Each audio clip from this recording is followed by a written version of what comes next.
Sasa siku hizi nimekuwa mwanamuziki siku hizi.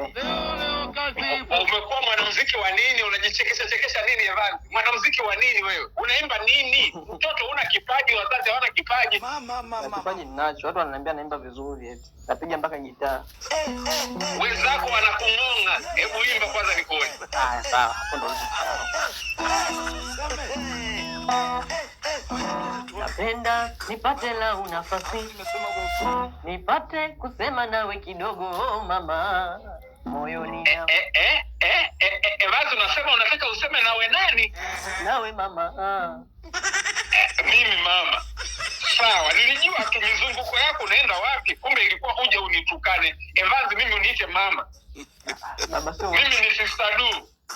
Baba hujanielewa. Mimi umeona ninaziwa fulani, nipo titi, upo nyonyo, nipo titi. Mzee mkoloni titi. Baba anamfuata nini? Mimi nisema huu ni wewe. Haya, nitongoze, nimeshapata wanja. Evan, leo mtongoze mzee mkoloni mpaka nikubali. Si umesikika mimi mama? Sawa, ni mama mkoloni. Nitongoze sasa mpaka nikubali. Mimi siamaanisha hivyo.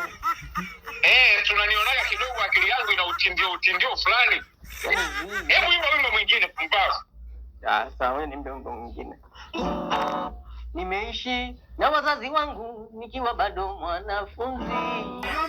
Mambo si hayo. Sasa je, wazazi wangu walinihusia jinsi ya kuishi na walimwengu. Evanzi, hiyo mishangazi huko mjini ambayo unaenda unatembea nayo, sisi ndo tumekuhusia. Mama ya Baba. Tumekuhusia ukafanye vituko, uwaibishe ukoo. Safari njema, usilie sana. Goodbye.